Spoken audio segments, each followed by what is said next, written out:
Well, guys, thank you for taking your time here today. No problem. You have an album coming out, and tell me a little bit about this album. What were some influences to this? What kind of drew you to a lot of these songs?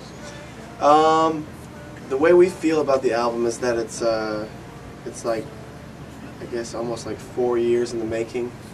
About 4 or 5 years ago, me and Danny, we were always jazzed about the idea of making a record that sounded like all the records that we listened to and loved. It was just like, before we could even really play our instruments, we were like, wouldn't it be awesome to make a record? So we started writing songs back then, and throughout those 4 years we developed our sound. We made new songs, different songs left, more songs came in, and we finally went into a real studio and made a real album. So it's really the biggest thing we've ever done, and also the way I look at it is it's a long time in the making. Now, you guys originally, I know you're born here in Texas, but lived in upstate New York.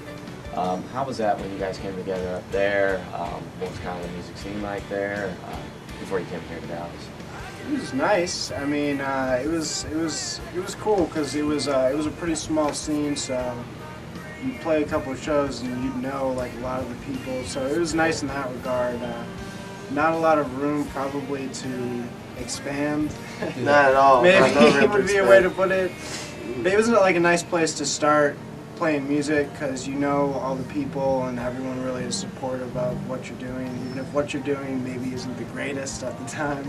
Well, you know, no matter what you do, there's so few people doing that there because it's such a small town. I guess people appreciated live music a little bit more because there were, like you say, a lot less people doing it. Exactly. Do you think one thing that helps bring you guys together, family, friend, does it help to have that chemistry? Absolutely. We're brothers. We are brothers. I met him in first grade, and we graduated with 70 kids in our class. Yeah, really small town, like really small, and it really felt like we were doing something in high school. Whereas everyone else was doing another thing, we had our own thing to do. Big fish in a little pond. And it really felt like we were, doing something. It's totally different now because we have so much more perspective. When we moved here, we realized that we needed to work a lot harder. Give us 3 weeks and we're going to hit the big time. Yeah, exactly. Like, you're in high school and you say you're going to move to Dallas and you're going to be in a band and it's all going to work out. And then you move to Dallas and you see all these kick-ass musicians who are working harder than you're working. Yeah. And like you say to yourself, you know what? I think we always knew that we had something as a group, and at one point I realized that it would be foolish if I didn't capitalize every minute I could to be as good as we could get. Now I have to ask, the band name, it stands out there, Red Martian. What prompted this band name? People ask that. It's kind of, I guess, it's metaphorical, man. No, I guess it goes back to, at first we came up with a name. And, I mean, it sounded good. It was a good sounding name. We liked the way the name sounded. And then the more we thought about it. Yeah, but do you remember? It was before we were Why We Fight. We used to be Why We Fight. These 3 guys. Yeah, we've gone through a couple. Many evolutions of different bands. But it was Why We Fight because one Red Martian got turned down by the ex-drummer. And so we liked the name. This is when we all got together, and Joe is now the drummer. This is the final lineup of the band to date. And the more I thought about it, the more it kind of made sense, because the way I look at it is that, there may be many green, many yellow, many magenta Martians, but there's only one red one, because in our town we were the only ones doing what we were doing to the degree that we were doing it. I think with our new album, it's like, obviously not everyone can be a fan of your music, but I think the people who are a fan of our music, we've done a really good job of getting together a group of songs that you'll really like.